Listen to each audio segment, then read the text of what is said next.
Subscribe करें और bell दबाएं ताकि कोई खबर रह न जाए।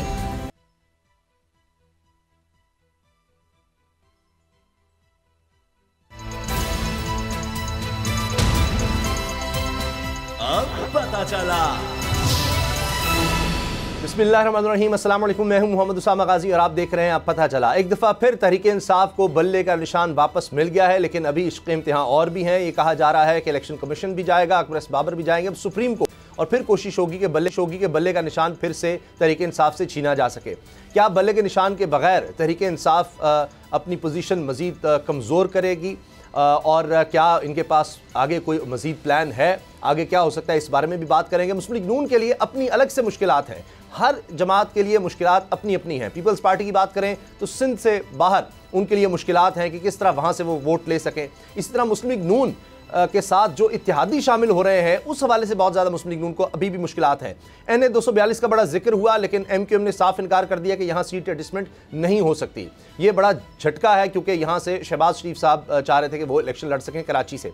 इसी तरह अभी तक इस्तेकाम पाकिस्तान पार्टी के साथ पूरी तरह से चीज़ें सेटल नहीं हो सकी और ना ही काफ लीग के साथ बाकायदा चीज़ें अभी तक सेटल हो सकी हैं और मुनीर फराकीन अलग से हैं। अपने लोग अलग नाराज़ होंगे, आखिर तक लगता है कि मामले को ले जाया जाएगा। इसके साथ मियां नवाज शरीफ साहब के लिए रिलीफ तो मिल रहा है, लेकिन असल मामला सियासी तौर पर यह दरपेश है जिसकी वजह से अभी भी मुस्लिम लीग नून में उस तरह की हलचल नज़र नहीं आ रही, अगरचे अब जलसों का ऐलान हमें होता नजर आ रहा है। इकबाल सफर झगड़ा साहब ने हमें ज्वाइन किया, मुस्लिम लीग नून के सीनियर रहनुमा है। इसाक खाकमानी साहब इस्तेकाम पाकिस्तान और जनाब अहमद अवैस साहब तहरीक इंसाफ के रहनुमा और पाकिस्तान के एक मशहूर मारूफ वकील कानूनदान हमें ज्वाइन कर रहे हैं। इकबाल सफर झगड़ा साहब, चूँकि आपने जाना है तो मैं इसलिए चाह रहा हूँ आपसे शुरू में बात कर ली जाए। ये बताइए कि इस वक्त ये जो NA 242 का मैंने जिक्र किया, इसी तरह चाहे IPP है चाहे काफ लीग है, लोग नाराज़ तो हैं, ये तो सर इसमें तो कोई दो राय नहीं है। देखिए जी, NA 242 की जो आप बात कर रहे हैं, यकीनन हम चाहते थे शहबाज शरीफ साहब को यहाँ से कंटेस्ट करने के लिए, लेकिन अब अगर उनके अपने कुछ रिजर्वेशंस हैं MKM के, तो इसका मकसद ये नहीं हुआ कि हम बिल्कुल ही हैंड्स डाउन हो गए हैं और हम अगर वहाँ से कोई नहीं होगा तो शहबाज शरीफ साहब को और कहीं से इलेक्शन लड़ने के लिए कोई चांस मिलेगा।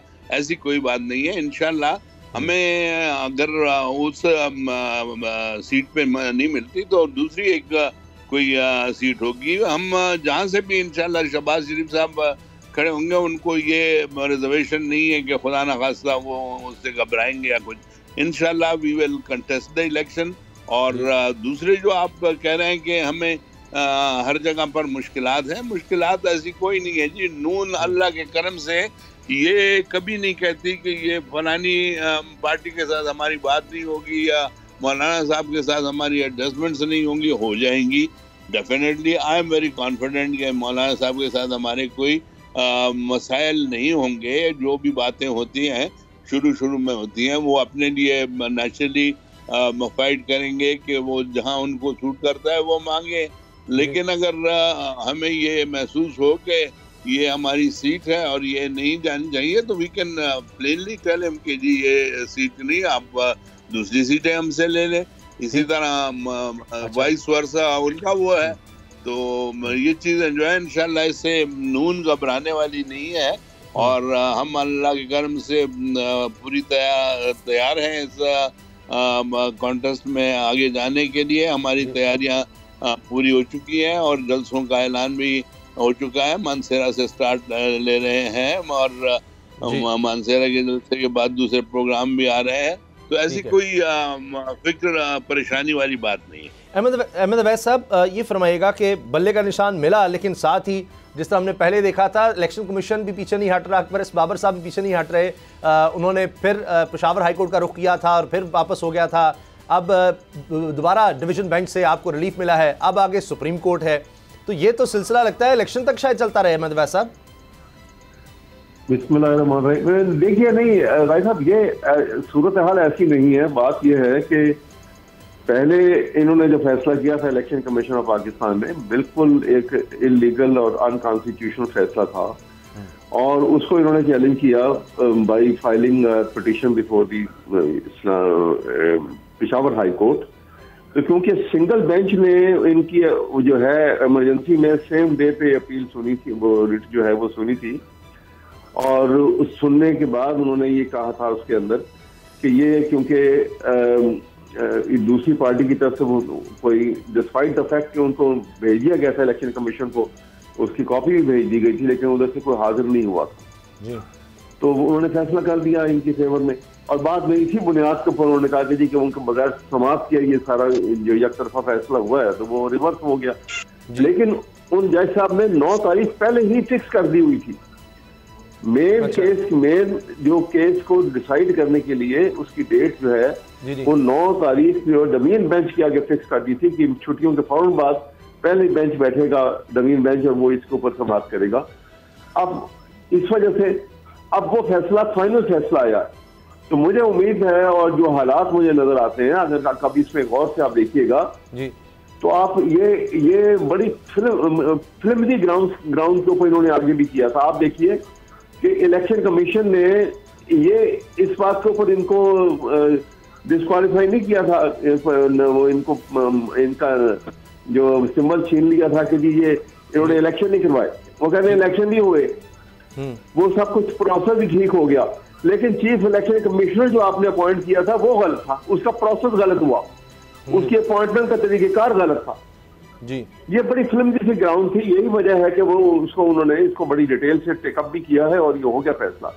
और मैं आपको जिम्मन यहाँ पर बताता चलूं कि ये ग्राउंड इसलिए भी टेनेबल नहीं है कि आपको याद होगा कि याहिया खान को आसमा जिलानी केस में होल्ड कर दिया था उन्होंने कि ये यूजरपर है और यूजरपर रिमेन दी यूजरपर, जब वो आउट ऑफ पावर होगा तो फिर उसको आप उसके खिलाफ कार्रवाई करें और उसको सजा दें जी। और याहिया खान ने जो इलेक्शन 1970 कराए थे, जिसको कहा जाता है कि सबसे फेयर इलेक्शन हुए थे, वो इलेक्शन को तो कालिद किसी ने करार नहीं दिया था कि याहिया खान ये अपनी इलेक्शन गलत थी जी।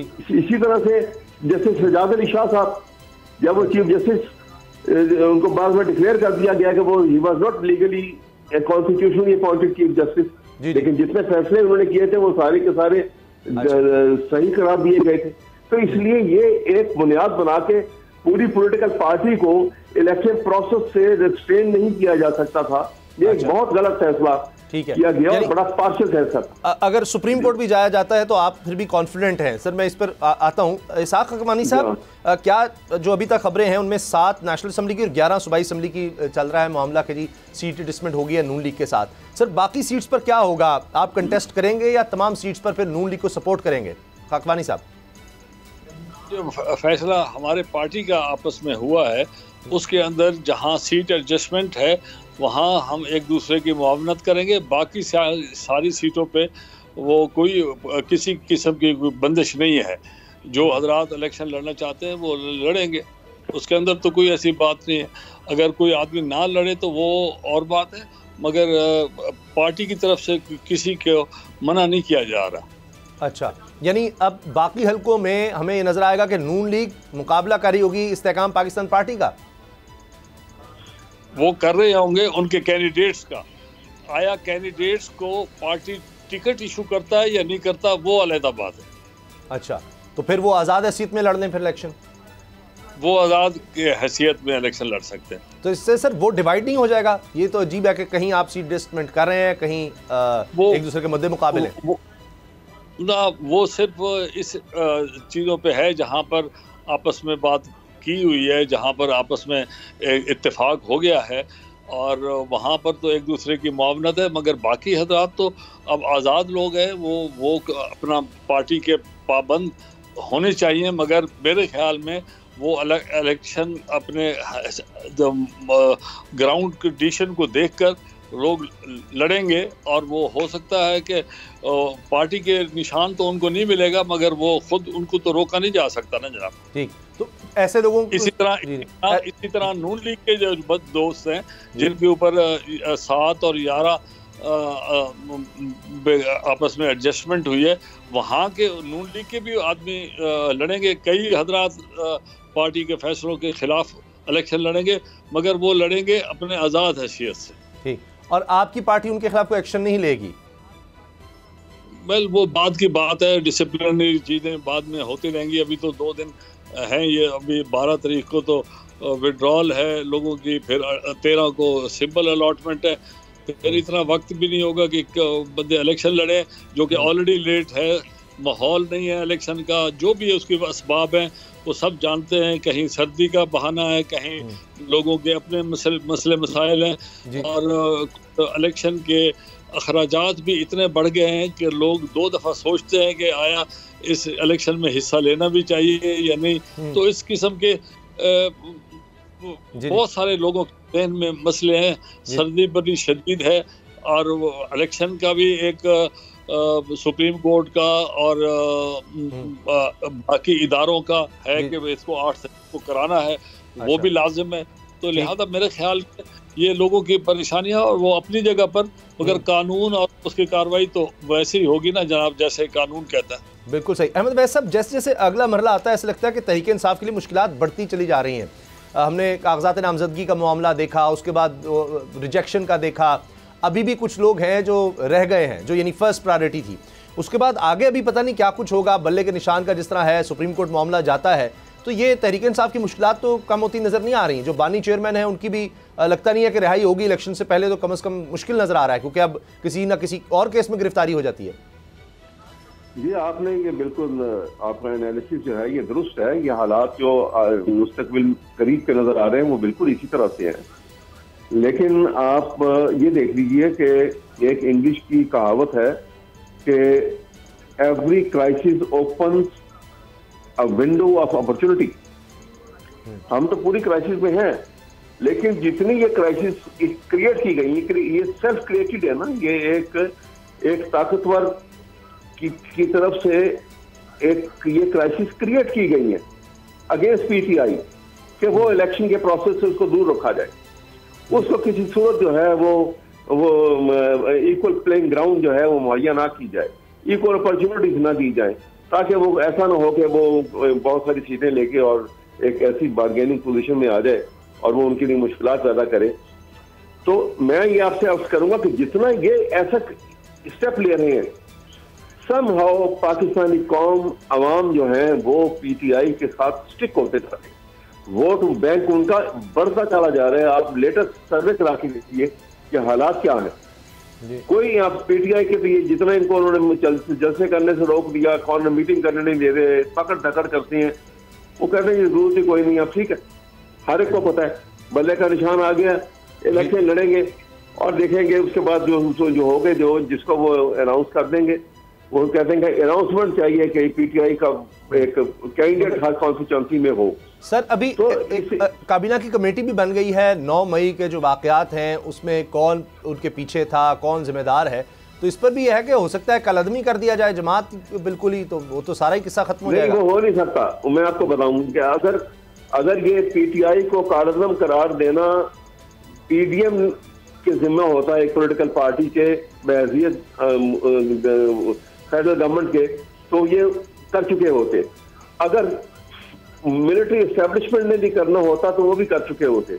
लेकिन कानून ये बताता है कि इसको डिस्क्वालीफाई करना या इसको बैन करना जो है, ये इख्तियार सुप्रीम कोर्ट के पास है। ये सिर्फ रेफरेंस बना के भेज सकते हैं टू द सुप्रीम कोर्ट, और सुप्रीम कोर्ट उसके ऊपर बाकायदा एक बड़ा बेंच बनेगा और वो वहां ये इसकी पूरी समाप्त होगी। इसलिए ये पॉसिबल नहीं है। ठीक, अच्छा अकवानी साहब, आपको क्या नजर आ रहा है? जाहिर है कि बहुत से लोग तहरीक इंसाफ को छोड़कर आपकी तरफ आए, और मेन लोग जो किसी दौर में तहरीक इंसाफ के साथ थे आज सबसे आगे वो हैं, चाहे जहांगीर तरीन या अलीम खान साहब हैं। तो आपको क्या लगता है तहरीक इंसाफ के साथ भी आपका मुकाबला होगा? मेरे ख्याल में तो दोनों पार्टीज के साथ होगा। जहां पर नून लीग के हमारे साथी एडजस्ट नहीं हुए वो भी वहां से लड़ेंगे, और तहरीक इंसाफ एक बड़ी जमात है, उसकी लोगों में पजीर लड़ाई भी है। चाहे उनके खिलाफ जितने भी इस वक्त चीज़ें हुई हैं तो उनको उसके साथ उनको फ़ायदा हुआ है। उनके खिलाफ जितना हुकूमत के कारिंदों ने या कहीं पर्सनली लोगों ने या इंतज़ामिया ने कोई ज़्यादतियाँ की हैं, तो वो अपना पार्टी के हक़ में गया है उनके, और तहरीक इंसाफ के साथ ठीक है लोगों के अंदर ऑर्गेनाइज्ड इलेक्शन लड़ना और फिर लीडरशिप का वहाँ ना होना एक उनको लिए धचका ज़रूर है, मगर इतना इस वक्त मीडिया और लोग इतने समझदार हो गए हैं कि वो सन 70 के इलेक्शन में अगर लोगों के पास कोई वसाइल नहीं थे, कोई अबलाग भी नहीं ऐसा था कि भाई वो लोगों को बताते कि किसको वोट देना है किसको नहीं देना, वो ऐसी लहर दौड़ी कि ईस्ट पाकिस्तान और वेस्ट पाकिस्तान में दो बड़ी जमातें इसी कम वसाइल के साथ लोगों तक पैगाम भी पहुंच गया और लोगों को पता भी लग गया कि किसको करना है। आज तो मुतहर्रिक मीडिया है, आपके 70 के ऊपर मीडिया हाउसेस हैं, प्रिंट मीडिया है, सोशल मीडिया है, लोगों को बताना और लोगों तक पहुंचना कोई मसला ही नहीं रहा, बल्कि लोगों को तो ओवरडोज मिल रहा है, हर जगह से कोई ना कोई इन्फॉर्मेशन आ रही है और लोग एक घर में जिनके पास 4 फ़ोन है वो 4 राय रखते हैं और कि जी ये ऐसे करो तो ऐसे करो। लिहाजा मेरे नहीं ख्याल के लोगों तक बात पहुंचाना और उनको ये बावर कराना कि कौन क्या करेगा, ये कोई मसला नहीं है इस वक्त। लेकिन खाकानी साहब तो बड़ी दिलचस्प बात है, आप कहते हैं जो कुछ हुआ तहरीक इंसाफ के था उससे उनको फ़ायदा हुआ है, पॉपुलैरिटी बढ़ी है, तो फिर फ़रख हबीब साहब हों या दीगर लोग हों जो IPP में शामिल होते रहे, प्रेस कॉन्फ्रेंस करते रहे, उससे पहले गिरफ्तार थे, तो आप समझते हैं इस सब का फ़ायदा हुआ है तहरीक इंसाफ को? मेरे ख्याल में तो उनको जो नुकसान करने की कोशिश की गई है वो अपनी जगह पे ठीक है, चंद हजरात ज़रूर आगे पीछे हुए हैं, उनका तदलदल हुआ है, वो कुछ उनकी कमज़ोरी होगी या उनका कोई अपना जहन तब्दील हुआ है और कई चीज़ों के ऊपर 9 मई के वाक़यात के ऊपर भी काफ़ी लोगों का क्वेश्चन मार्क है, मगर पार्टी के अंदर जो इस वक्त ग्राउंड पे हालात है उसमें उनकी कोई ज़्यादा कमी नहीं हुई उनके वोट बैंक में। अच्छा, ये बड़ी दिलचस्प बात है अहमद वैस साहब, क्योंकि जब जहांगीर तरीन साहब इलेक्शन लड़ रहे थे तो उस दौर में मैं भी एक दूसरे चैनल पर था, मैं कवरेज के लिए गया, इसाक अकमानी साहब उस वक्त वहाँ पर मौजूद थे और मैंने देखा कि ये भी ज़ाहिर है चीज़ों को मॉनिटर कर रहे थे, देख रहे थे, तो पब्लिक में भी ये देख रहे होते हैं। तो अहमद वैस साहब ये तो ऐसे लगा जैसे IPP तो बात करिए क्या, जो लोग छोड़कर आपको IPP में शामिल है उससे आपको फ़ायदा हुआ,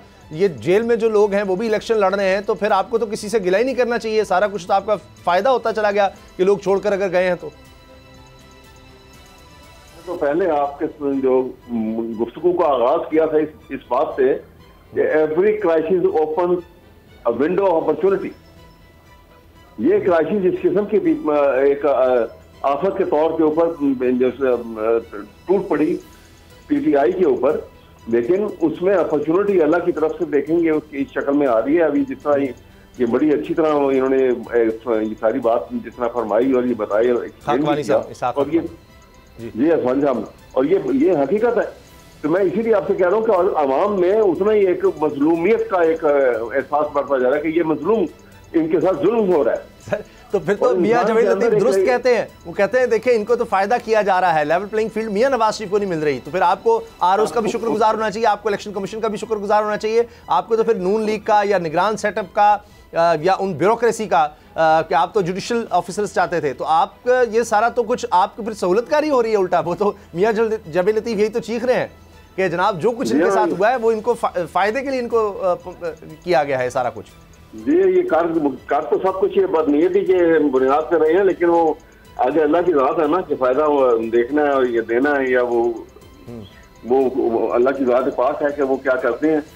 इसलिए मैं समझता हूँ कि ये तमाम बातों के बावजूद आज ये पोजीशन है कि सबसे ज़्यादा जो टिकटों के लिए अप्लाई किया या नॉमिनेशन पेपर आए हैं तो वो PTI की तरफ से आए हैं।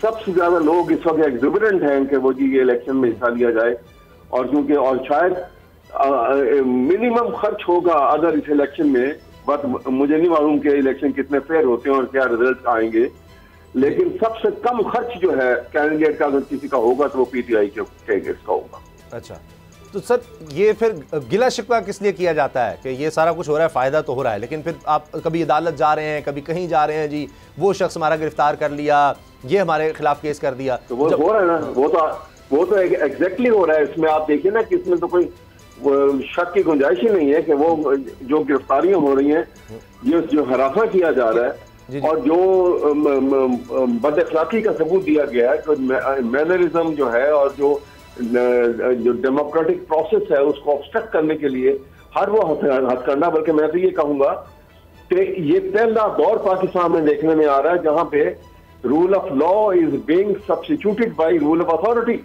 डिस्पोटिज्म रिप्लेसमेंट हो रही है।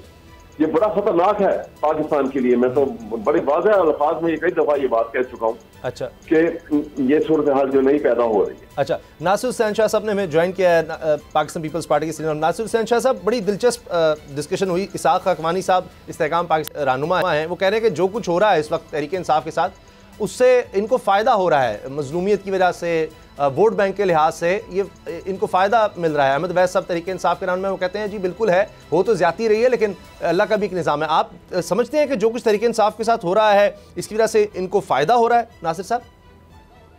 बिस्मिल्लाहिर्रहमानिर्रहीम, अल्लाहुम्मा सल्ली अला मुहम्मद व आले मोहम्मद।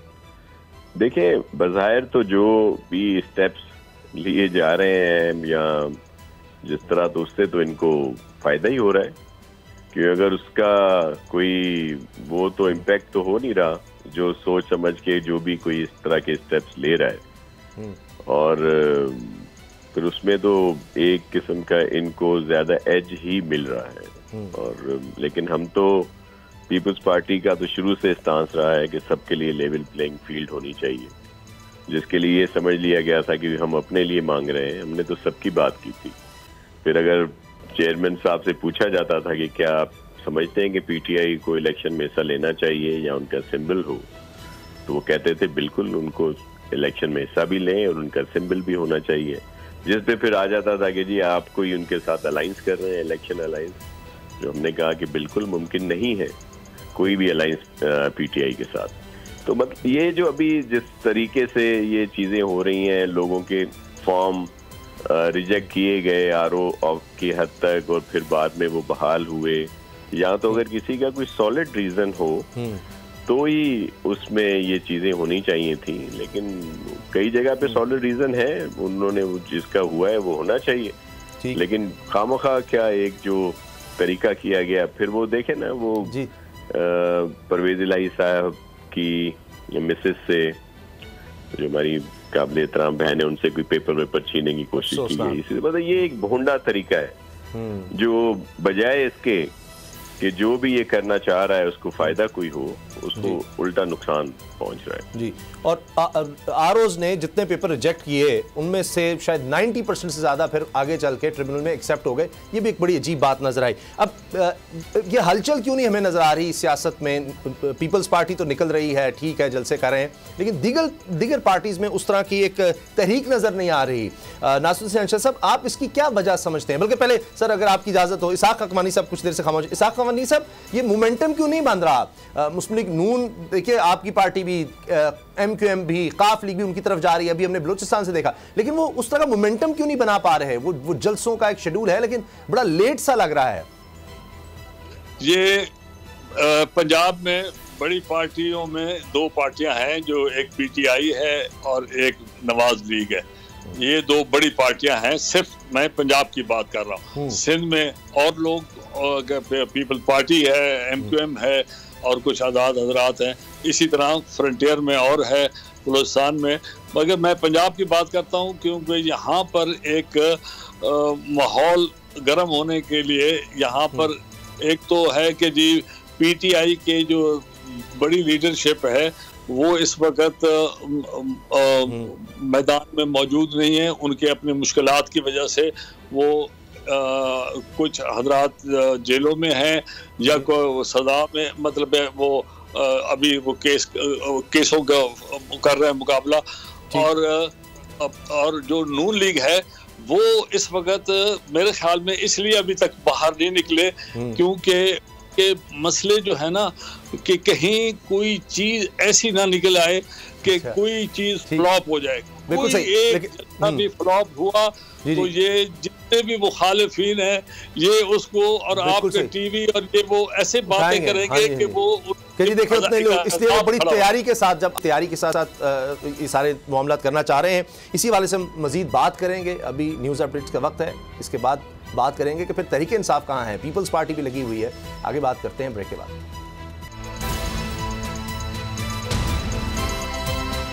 अब पता चला। इसाक खाकवानी साहब हमारे साथ हैं, नासिर हुसैन शाह साहब हमारे साथ हैं। नासिर हुसैन शाह साहब, आपने सुना इसाक खाकवानी साहब एक सीनियर पॉलिटिशियन, उन्होंने बड़ी दिलचस्प बात की है कि शायद नून लीग में खौफ है कि कहीं उनका कोई जलसा अगर नाकाम हो गया तो फिर बड़ा मसला होगा। और 31 अक्टूबर के बाद कोई हमने देखा नहीं कि उस तरह से कोई वो जलसा उन्होंने किया हो जब मियां नवाज शरीफ साहब वापस आए थे उसके बाद से। तो अब इस पर बिलावल साहब ने भी जुमले कहे कि जी क्यों उस तरह से कर रहे हैं। तो एक ये सवाल भी आता है, शायद उनको ये यकीन है कि उनको ज़रूरत ही नहीं है कुछ करने की, मामला जिस तरह तय हो रहे हैं, जिस तरह चल रहे हैं, तो उनके लिए तो कोई परेशानी नहीं, तो फिर ऐसे ही खर्चा क्यों करना। इसाक खाकवानी साहब जी मेरे साथी तो बड़े मोहतरम, मेरे मेहरबान हैं, और वे साहब भी सब आप हमारे लिए काबिल एहतराम है।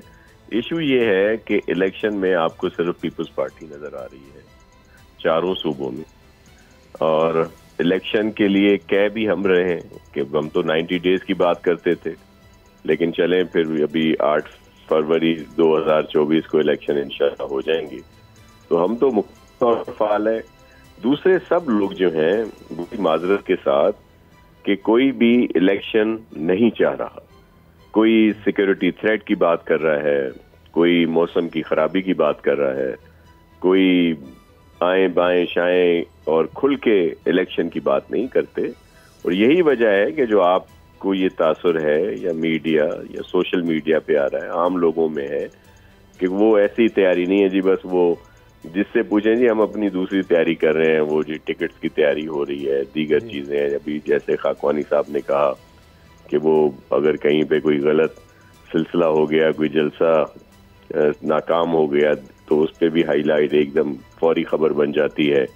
तो इससे, लेकिन असल इशू ये है कि अगर ये जो इलेक्शन हुए थे, एक बाई इलेक्शन जब ये अलायंस की गवर्नमेंट थी जी, तो वो जब से रिजल्ट आए हैं तब से नून लीग बहुत ज्यादा खाइफ है। हम हालांकि इनका बड़ा स्ट्रॉन्ग होल्ड है पंजाब में, लेकिन उसके बावजूद तो वो खुल के इस तरह नहीं आ रहे। लेकिन मैं नहीं समझता कि कोई इतनी ज्यादा इस वक्त कोई पीटीआई की वो कोई बात है। हम तो सिंध में उनको फेस कर रहे हैं, हमें तो कहीं भी वो नजर आए ना हम उनसे खाइफ हैं। यहाँ भी जो सूरत हाल है, जिस तरह भी साग साहब बता रहे थे कि उनकी लीडरशिप बड़ी मुश्किलात में है, और जाहिर है वो मुश्किलात में इस वजह से कि उन्होंने काम ऐसे किए, 9 मई का वाकया या और बहुत सारी ऐसी चीजें थी, तो उसकी वजह से ये सब लोग उसको फेस कर रहे हैं। तो इलेक्शन तो होने चाहिए। हम तो कहते हैं कि नून लीग और आईपीपी में भी बहुत अच्छे लोग हैं, बड़ी पर्सनैलिटीज जो हैं, इंडिविजुअल्स बड़े इलेक्टेबल और बड़ा उनका बासर लोग हैं। लेकिन सब अब तो इलेक्शन इंशाल्लाह हो जाएंगे, तो हम कह रहे हैं कि सब आए मैदान में और खुल के अपना काम करें, फिर ये पाकिस्तान की आवाम पे छोड़ दें कि वो किसको वोट देते हैं, और जो आए वो मुल्क की खिदमत करे। बिल्कुल सही। इकबाल सफर झगड़ा साहब ने हमें फिर एक दफ़ा ज्वाइन किया है। झगड़ा साहब, अब शेड्यूल आखिरकार आ गया है, लेकिन इसमें इतनी देर क्यों लगी, क्या वजह है? वो ठीक है टिकट सार वाला मामला था, लेकिन उसके बावजूद ये तो हो सकता था कुछ जलसे किए जाते, कुछ मोमेंटम बिल्ड किया जाता। इतना अरसा लग गया मियाँ साहब की वापसी के बाद, एक जलसा हुआ और उसके बाद कुछ नहीं। नहीं जी, देखिए एक जलसा जो था वो बड़ा मानीखेज जलसा था, अल्लाह का करम है, उसी से आपको नजर आ गया होगा कि नून की क्या पोजीशन है और लोग क्या चाहते हैं। इस वक्त आम तौर पर यही बात हो रही है कि जी अगर इस मुल्क को बहरानों से किसी ने निकाला है या इस मुल्क में अगर कोई काम हुआ है तो नून है। ये आम तौर पर, यानी आम अवाम में भी ये बात फैल चुकी है, और खुसूसन मियां साहब के आने के बाद जो उनका इस्तिकबाल हुआ था वो भी काबिल दीद था। तो इन चीज़ों को मद्देनजर रखते हुए हमने जो टाइम लगाया है और जो जलसों के लिए वक्त इतना नहीं निकाल सके, वो सिर्फ और सिर्फ, मैं हमेशा कहता हूँ कि जिस तरीके से मियां नवाज शरीफ साहब ने इस दफ़ा हर एक कैंडिडेट को मौका दिया है। और हर एक थ्रू आउट पाकिस्तान आप देख लें कि लोग कहते थे आपको कैंडिडेट नहीं मिलेंगे, लेकिन हमारे पास हर एक हल्के में अगर सूबाई है तो 10 से 15 एप्लीकेंट्स हैं, और अगर कौमी है तो कम से कम 7-8 एप्लीकेंट्स आए हैं। हर एक को मियां नवाज शरीफ साहब ने 15-15 मिनट इंटरव्यू किया है कि किस बेसिस पे हम आपको टिकट दें, क्यों दें, क्या करेंगे आप, आवाम के लिए क्या करेंगे, जो मुश्किलात दरपेश हैं इस वतन में उसके लिए क्या किया जाएगा। थ्रेड पेयर उनकी इंटरव्यू लेने के बाद उन्होंने फिर अभी एक फाइनल डेट अभी भी देखें चंद हल्कों में, अगर वो आपने पहले भी कहा कि मसाइल हैं तो वो मसाइल इतने बड़े मसाइल नहीं है। इंशाल्लाह उनमें आप देखेंगे कि most probably tomorrow everything should be clear जी, कि किसको टिकट दिया जा रहा है और किस लिए। और वेरी क्लियरली इनको कह दिया गया है कि 12 तारीख को वापसी, जिनको टिकट मिल गया वो ठीक है, बाकी जो कैंडिडेट्स होंगे उनको वापसी के लिए मियां साहब ने इंटरव्यूज में भी क्लियर कर दिया था कि बिल्कुल जी हम झगड़ा साहब एक चीज रहेगा, खाकवानी साहब कह रहे हैं शायद आईपीपी में ऐसे भी हो जिन सीट एडजस्टमेंट हो जाएगी नून लीग के साथ, उसके अलावा हो सकता है कि किसी को हम टिकट ना दे लेकिन वो आज़ाद हैसियत में लड़े। इसी तरह नून लीग के भी बहुत से लोग ये कह रहे हैं कि अगर उनको टिकट ना मिला तो हम फिर आज़ाद हैसियत में लड़ेंगे, या जहां आप सीट एडजस्टमेंट करें दीगर जमातों के साथ वहां भी ऐसा हो सकता है। तो फिर क्या होगा, आपके अपने लोग आज़ाद हैसियत में लड़ने लग जाएंगे, इससे तो बड़ा डेंट पड़ेगा आपको। इंशाल्लाह देख लेंगे कि ऐसी बात आपको नजर नहीं आएगी। ये शुरू में वैसे ही अब हर एक ने अपने उसको हैवी करने के लिए कि जी ये नहीं हुआ तो मैं आजाद लड़ूंगा। अच्छा। तो वो चीज चंद एक 2-3 सीटों पे अगर ऐसी बात हो जाए तो हो जाएगी। अच्छा। इससे ज्यादा मैं आपको कैटेगोरिकली कह रहा हूँ कि इंशाल्लाह ये मसाइल हमें नजर नहीं आएंगे। ऐसा कोई डिसिप्लिन का मसला नहीं होगा। खाकवानी साहब, आईपीपी किस तरह से जलसों का प्रोग्राम बना रही है? क्या मिलकर भी जलसे हो सकते हैं नून लीग के साथ या अलग अलग? नहीं, जलसे तो मेरे ख्याल में अलग ही होंगे, और जितनी नुमाइंदगी है वो बड़ी जगहों पर इलेक्शन के लिए तैयारी होगी। मगर मैं आपको एक चीज़ अर्ज करूं, जो ये सही बात है कि नवाज शरीफ साहब बड़े अरसे के बाद वापस आए तो उनका बड़ा अच्छा इस्तकबाल हुआ लाहौर के जलसे में। मगर एक बड़ी नुमायां बात है, सिर्फ मैं हल्फन कह रहा हूँ कि मैं अपनी तरफ से नहीं बल्कि लाहौर में मेरे काफ़ी अरसे से यहाँ पर ताल्लुक़ है, तो हमें लाहौर में किसी जगह पर भी वो जो ख़वातीन का जलसे में आना और फैमिलीज़ को लाहौरी लोग आकर अपने वो बख्शते थे अपनी प्रेजेंस, वो मियाँ साहब के इतने इलेक्शन के बाद, इतने अरसे के बाद आने में ये लाहौर की फरवर गायब थी। और वो ये जलसा जो था ये सारे फ्रंटियर और साथ के और से भी आए थे इलाकों से लोग आए थे, और उसके अंदर ये इस तरह का जलसा करना, ये लाहौर के अंदर इससे बहुत अच्छे इज्तिमा पहले हो चुके हैं कई लोगों की तरफ से, कई जमातों ने ऐसे किए हैं। मगर यहाँ पर मेरे ख्याल में यहाँ लाहौर के लोगों की प्रेजेंस कम थी, और वो एक खौफ की जो है ना थोड़ी सी ज़हनी तौर पे कि जी लाहौर क्या करेगा, और लाहौर सेंटर है, महवर है सियासत का।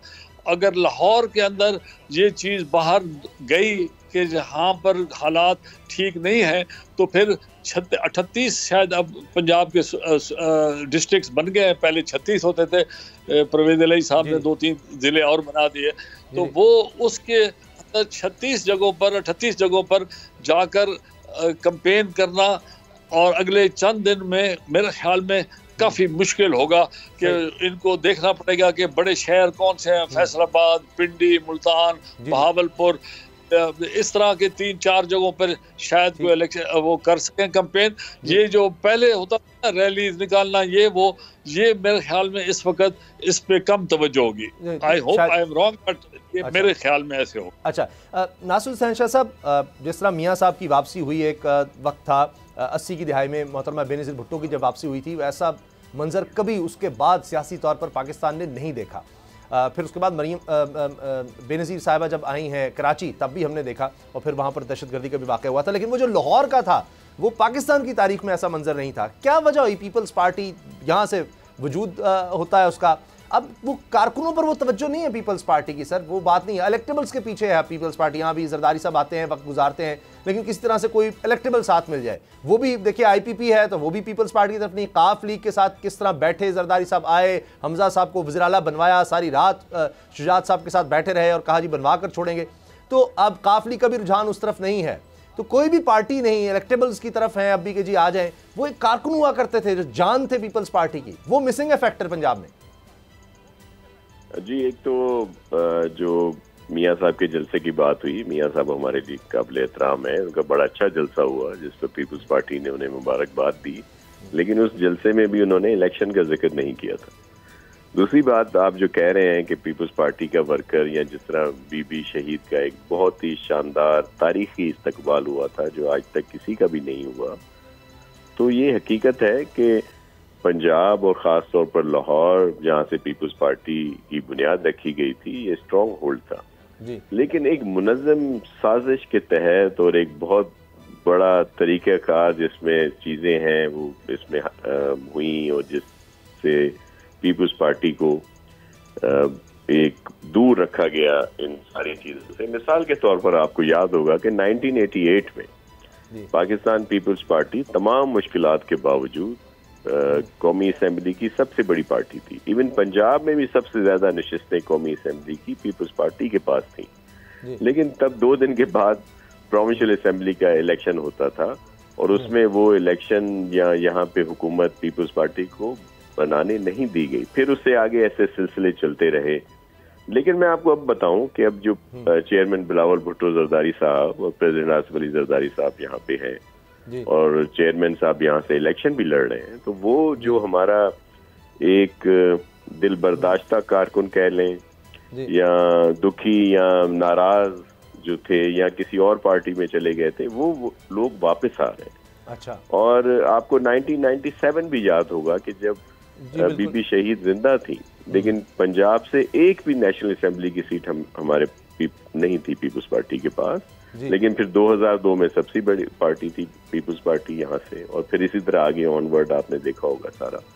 तो अब वो रिवाइवल है और आपको सरप्राइज मिलेंगे इंशाल्लाह रिजल्ट 8 फरवरी को यहाँ पे।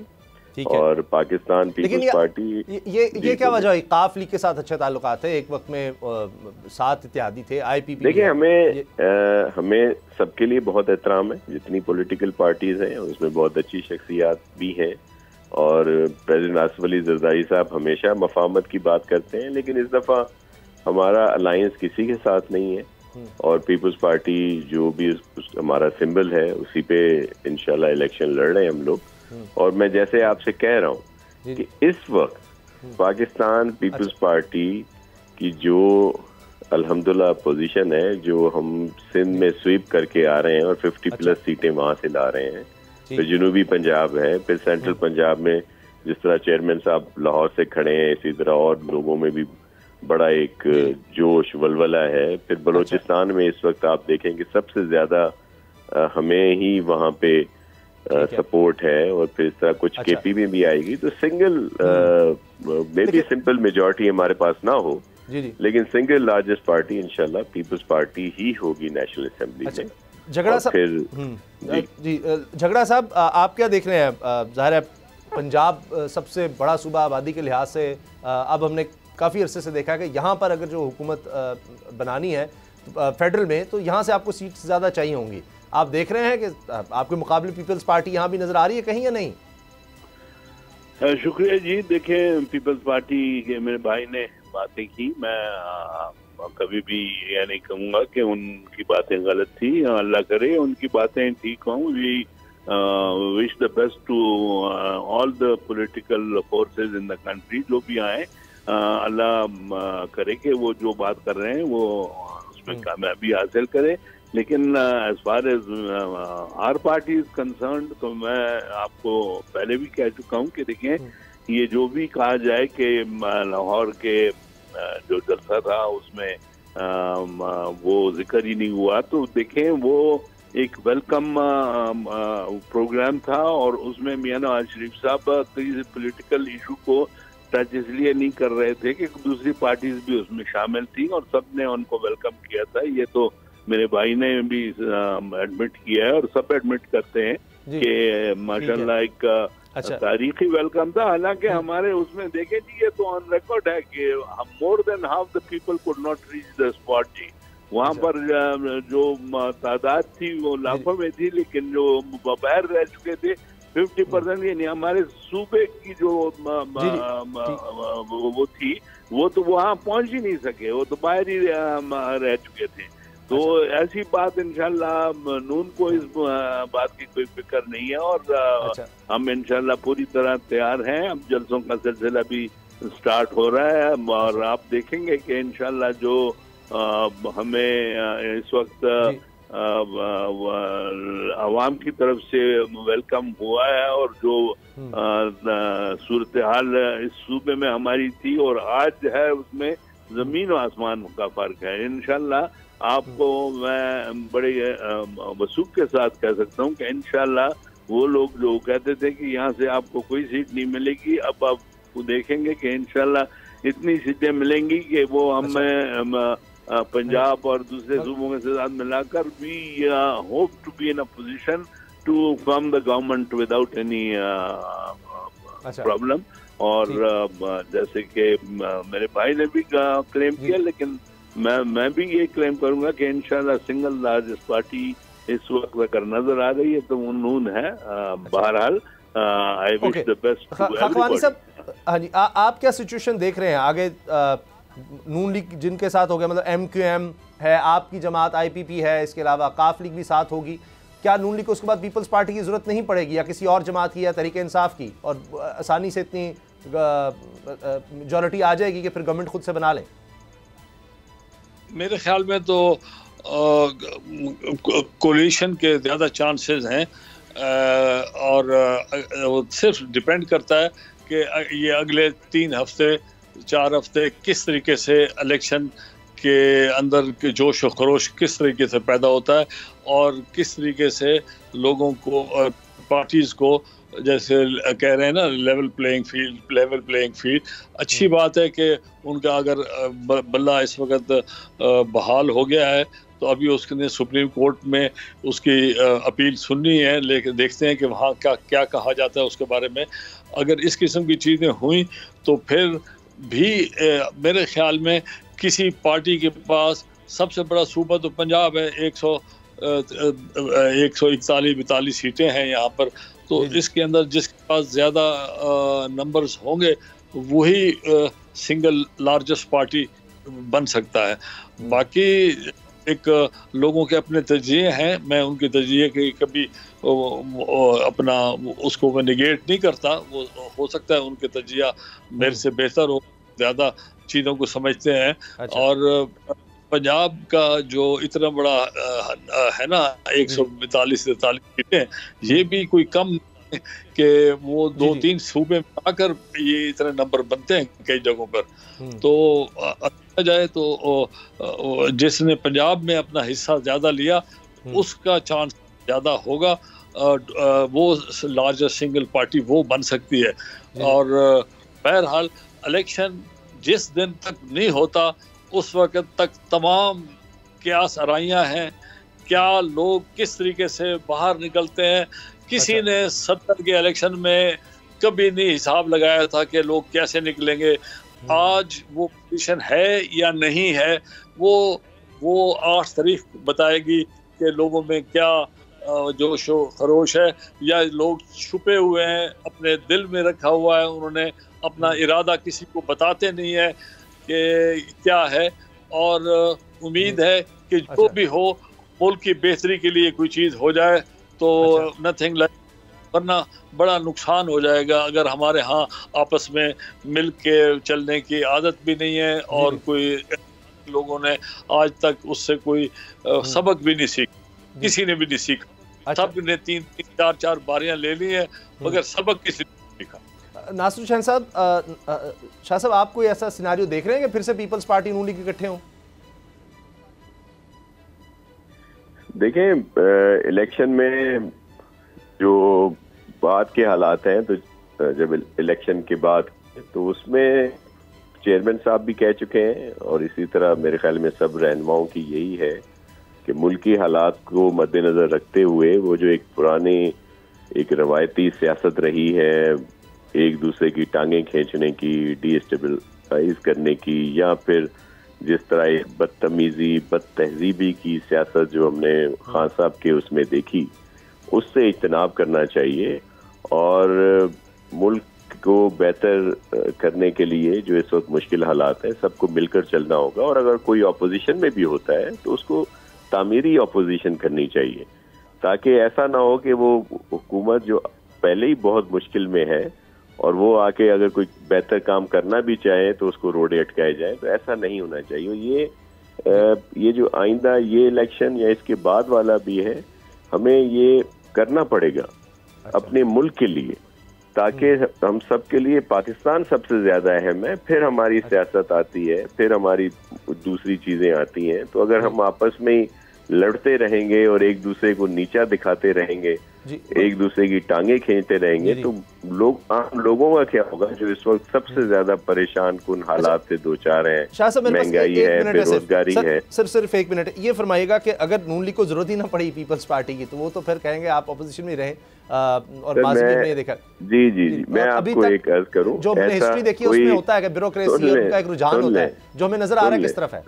जी मैं आपको अर्ज करूं, सुन लें, कोई ऐसी जरूरत या वो नहीं है कि हम किसी गवर्नमेंट का हिस्सा बने। अव्वल इंशाल्लाह गवर्नमेंट ही हम बनाएंगे, हम जरूर सबको दावत देंगे। लेकिन मैंने जैसे आपको ऑलरेडी कहा कि ऑपोजिशन में भी अगर कोई रहता है, अगर हम अपोजिशन में भी होंगे तो तामीरी सियासत करेंगे। और पीपल्स पार्टी हमेशा जमहूरियत की बात करती है। आपको याद होगा कि जब मियाँ साहब वालों की गवर्नमेंट थी और सबसे ज्यादा केसेस तो इन्होंने हमारे ऊपर बनाए हुए थे, हमारी लीडरशिप पे। लेकिन जब मियाँ साहब ने खान साहब ने धरना सियासत शुरू की और वो जब एम्पायर की उंगली की बात करते थे, तो पीपल्स पार्टी ही थी जो नून लीग को सपोर्ट में हम खड़े हुए, क्योंकि हम जमहूरियत चाहते हैं। और फिर आपने देखा कि ये जो सिलसिले शुरू हुए थे हम पर केसेस पे, और आसिफ अली जरदारी साहब तो पता नहीं कितने साल बेगुनाह कैद रहे हैं। और फिर बाद में जब पीटीआई की गवर्नमेंट आई तो नून लीग के ऊपर भी सेम शुरू हुए केसेस, और फिर अब पीटीआई के पास भी हैं। तो तब तो सब मजाक उड़ाते थे, हर चीज करते थे। वो एक मैं कई दफा दो मिसल कहा करता हूँ कि जो हम पे गुजरे थे रंज सारे, जो खुद पे गुजरे तो लोग समझे। तो अब तो इन सबको समझ में आ गई है कि क्या होता है सियासत में। तो इसलिए आइंदा जब भी कोई भी गवर्नमेंट में आए तो इन चीजों से इज्तनाब करें। जी बहुत बहुत शुक्रिया नासिर हुसैन शाह साहब पाकिस्तान पीपल्स पार्टी के रहनुमा, इकबाल सफर झगड़ा साहब मुस्लिम लीग नून से, और इसाक काकरानी साहब इस्तेहकाम पाकिस्तान पार्टी के रहनुमा। अब तीनों किया। अब देखते हैं जनाब, अब लग रहा है कि शायद आहिस्ता आहिस्ता वाकई इलेक्शन का माहौल बने। माजी में हमने नहीं देखा वैसे कि जब 30 दिन रह गए हों और तब भी उस तरह से जलसे और सेमिनार और रैलियाँ ना हों। ये पहली दफ़ा है शायद कि माहौल है, लेकिन आहिस्ता आहिस्ता लग रहा है कि शायद माहौल बिल्ड होगा। और आज की बड़ी खबर ये रही कि तहरीक इंसाफ को भी अब फिर से बल्ले का निशान वापस मिला है। शायद अब तहरीक इंसाफ फिर से कोशिश करें कि कोई जलसे रैलियाँ वो भी कर सकें। प्रोग्राम देखने का शुक्रिया, इजाज़त दीजिए, अल्लाह हाफ़िज़।